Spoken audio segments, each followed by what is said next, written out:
सभी छात्रों को नमस्कार। राजू स्टडी पॉइंट में सभी हार्दिक स्वागत अभिनंदन करता हूं। आज देखा जाए तो सबसे बड़ी बात क्या होती है कि देखें, मैं राष्ट्रीय आंदोलन चैप्टर लेके आया हूं। इसके पहले कई मतलब देखा जाए वीडियो मैंने प्रोवाइड कर दिया हूं छात्रों। अगर नहीं देखे हो तो हमारे आगे पिछले वाले वीडियो में जाकर आप देख सकते हैं। आइए चलते हैं, असहयोग आंदोलन की हम बात करते हैं। बहुत ही मस्त टॉपिक है। अगर एक बार इसको आप जरूर देखिए, अगर आप ध्यान लगा देख लेते हैं तो कोई इसमें डाउट, जितने भी क्वेश्चन होते हैं वो आपको सारे डाउट क्लियर कर देते हैं। सबसे बड़ी बात क्या होती है, असहयोग आंदोलन। ये सबसे बड़ी बात क्या होती है, असहयोग आंदोलन किसने चालू किया? गांधी जी ने चालू किया। तो सबसे बड़ी बात क्या है, गांधी जी ने इसकी शुरुआत किया। और ये कब किया था तो आपको बता दूं बच्चों, ये इन्होंने देखा जाए तो 1 अगस्त, या ध्यान दीजिएगा, 1 अगस्त 1920 को यह घोषणा कर दिया गई कि असहयोग आंदोलन होने जा रहा है। असहयोग आंदोलन की बात करते हैं, बड़ा दुर्भाग्य खराब होता है जब कोई भारत में कोई शुभ काम किया जाता है, उस शुभ काम के पहले से कोई ना कोई एक घटना घट जाती है। आप सुने होंगे। और वो घटना क्या थे भाइयों, कि देखा जाए तो हमारे यहाँ गर्म दल के, बहुत ही गर्म दल के 3 नेता थे। वो गर्म दल के नेता कौन थे भैया, आपको बता देता हूं। वो गर्म दल के नेता थे हमारे पास लाल बाल पाल। तो जरा ध्यान दीजिएगा कि लाल और बाल जो पाल थे, ये हमारे गर्म दल के नेता थे। तो जरा ध्यान दीजिएगा, लाल बाल पाल। तो जरा ध्यान दीजिएगा, इसमें से देखा जाए सबसे महत्वपूर्ण जो नेता थे ये पाल थे। तो जैसे कहीं ना कहीं देखा जाए बाल गंगाधर, देखा लाल बाल पाल, तो कहीं ना कहीं देखा जाए तो बाल गंगाधर तिलक, वो इस समय यहाँ तिलक की क्या हो जाती है, जिस दिन ये घोषणा की जाती है उसी दिन हमारे यहाँ तिलक की क्या हो जाती है, मृत्यु। तो कहीं ना कहीं एक अच्छा काम होने जब होने लगता है तो कुछ ना कुछ एक घटनाएं घट जाती हैं। ये भारत की बहुत बड़ी दुर्भाग्य है। तो कुल मिलाकर देखा जाए तो बच्चों कि सबसे बड़ी बात क्या होती है, 1 अगस्त की यह घोषणा कर दी जाती है कि भाई देखिए, हम एक ऐसा आंदोलन करेंगे, उसका नाम होगा असहयोग आंदोलन। गांधी जी समझ गया था, देखिए जब तक आंदोलन नहीं होगा भैया, तब तो कुछ होने वाला नहीं है, क्योंकि अंग्रेज हमारे ऊपर हावी हो चुका है। अब अंग्रेज को एक ही छुटकारा है, जब तक उनके ऊपर आंदोलन करेंगे तब जाकर छुटकारा मिलेगा। तो इन्होंने कहा एक काम करो, क्यों ना हम सहयोग ना करें। अगर सहयोग करना छोड़ दे तो हो सकता है मेरे सामने घुटने टेक दे। मामला क्या था कि 1 अगस्त की घोषणा करते हैं, तिलक जी की मृत्यु हो जाती है। जब तिलक जी की मृत्यु हो जाती है, एक तो उस समय हमारे यहाँ देखा जाए एक बहुत बड़ा एक फंड एक बनाया गया। और ये फंड उस समय जब बनाया गया, 1-1 रुपए जमा करने की बात कहा पूरे देश की जनता हमको 1-1 रुपए दे दे। गांधी जी ने कहा मैं एक बहुत बड़ा कार्य कर लूंगा। तब उनके नाम पर 1 करोड़ रुपए, 100 साल पहले की हम बात बता रहे हैं, 100 वर्ष की पहले की बात बता रहे हैं, तो उस समय 1 करोड़ रुपया इकट्ठा कर लिया गया था। और देखिए सितंबर 1920 में ये कलकत्ता में एक विशेष अधिवेशन किया गया, और विशेष अधिवेशन में यह निर्णय लिया गया, सत्र बुलाया गया, निर्णय लिया गया कि असहयोग आंदोलन होना चाहिए। और दिसंबर में इसकी शुरुआत हो जाती है 1920 में। इन्होंने देखा असहयोग का मतलब क्या होता है। जैसे कोई सरकारी, देखिए शराब पाबंदी लगा दो, भाई शराब पीना बंद कर दोगे, भाई उसमें क्या होता था भाई, जहां देखा जाए तो विदेशों से शराब आती थी, महंगे दामों बेचते थे, और ये महंगे दामों पे एक आदत बन गई थी, भारत वालों को लत लगा दिया गया था। लत मतलब इसके पीछे परेशान रहे लोग, इसे मस्त रहे, और इसका अपना अंग्रेज अपना स्वार्थ सिद्ध करता था, अपने महंगे दामों पर बेचता था, अपनी इनकम करता था, अपने देश की प्रगति करता था। और साथ साथ इन्होंने खादी कपड़ों को पहनने को कहा। गांधी ने कहा देखिए भाई, जब तक खादी कपड़ा नहीं पहनोगे तब तक अपने देश का विकास नहीं होगा, आत्मनिर्भर बन जाओ, कहें बहुत बढ़िया।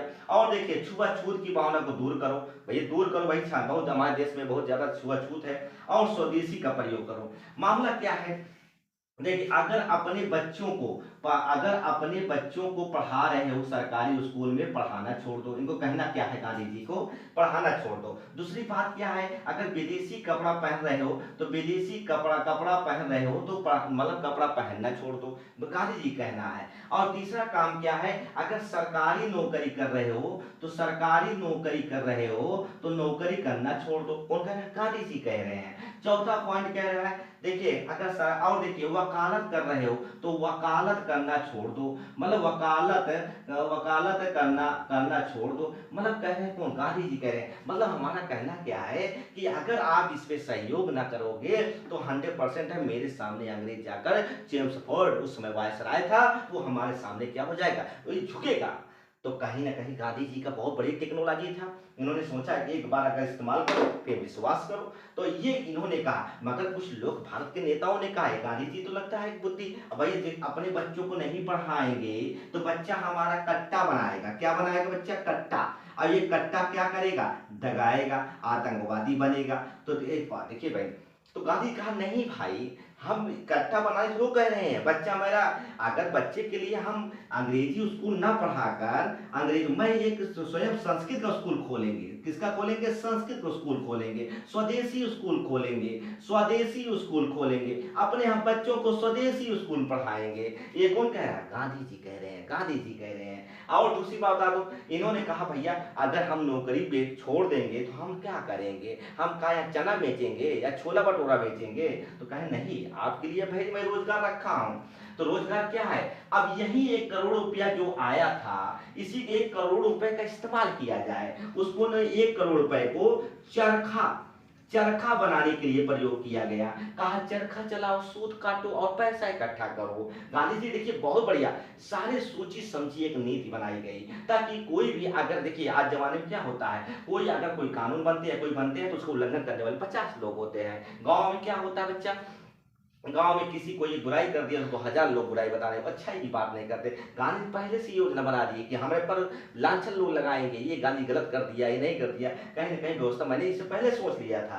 तो जाते हैं तो इनके देखा जाए तो जो बेचारे सरकारी नौकरी छोड़ दिए हैं वो आकर अपना चरखा चलाए। तो कहीं ना कहीं गांधी जी का एक बहुत बढ़िया, और सबसे बड़ी बात क्या होती है, इन्होंने हिंद स्वराज की भी स्थापना किए थे। आप ध्यान दिए होंगे 1909 में हिंद स्वराज की स्थापना किए थे। इनका पहले से ही विचार था कि स्वराज की मतलब स्वराज की मांग किया जाए, स्वराज अपना स्वराज होना चाहिए, अपना स्वशासन होना चाहिए। और देखिए सबसे बड़ी बात क्या होती है, अंग्रेज इतने हरामखोर होते हैं, इतना मतलब चुसनी होते हैं अंग्रेज। इन्होंने देखा जाए तो अंग्रेज क्या करता था, जब भारत के सैनिकों की हम बात करते हैं, इसमें भारत के सैनिक 2 होते थे और अंग्रेज के सैनिक 1 होते थे। और सबसे बड़ी बात क्या होती है, लड़ाइयों में देखो 2 सैनिक लगाते थे, भारत को 1 सैनिक लगाते थे, अंग्रेज अपने लगाते थे। तो कहीं ना कहीं देखा जाए अंग्रेजों की बहुत बड़ी चाल होती थी, समझे नहीं? और जो नहीं, अगर इसमें मामला क्या था, नहीं जाएंगे इनके ऊपर टैक्स ठोंक देगा। अब मामला क्या है कि भाई टैक्स जाना है, भाई बचना है, तो इसलिए लड़ाई में 2 लोग जाते थे। तो कहीं ना कहीं देखा जाए तो सबसे बड़ी बात क्या होती है, असहयोग आंदोलन क्यों हुआ? ये गांधी जी की बहुत बड़ी एक देखा जाए तो सोची समझी एक नींव थी। और जिस देखिए 1 अगस्त 1920 को यह घोषणा की गई, उसी समय तिलक की क्या हो जाती है, मृत्यु हो जाती है। और वहीं एक तिलक फंड बनाया जाता है, उसमें 1 करोड़ रुपए इकट्ठा किया जाता है। और साथ साथ बता दो, इन्होंने कहा गांधी जी अगर मतलब अंग्रेजों को सहयोग न करें तो अंग्रेज हमारे सामने क्या घुटने टेक देगा। तो ये कहीं ना कहीं देखा जाए, मतलब अपने बच्चों को अगर सरकारी स्कूल में पढ़ाना छोड़ दे, विदेशी कपड़ा पहनना छोड़ दे, सरकारी नौकरियां छोड़ दे, वकालत कर रहे हो वकालत छोड़ दे। तो दोस्तों ये कैसा वीडियो लगा, ये अच्छा लगा हो तो लाइक और सब्सक्राइब करिए और कमेंट के माध्यम बताइए कैसा लगा। बहुत बहुत धन्यवाद जी, नमस्कार।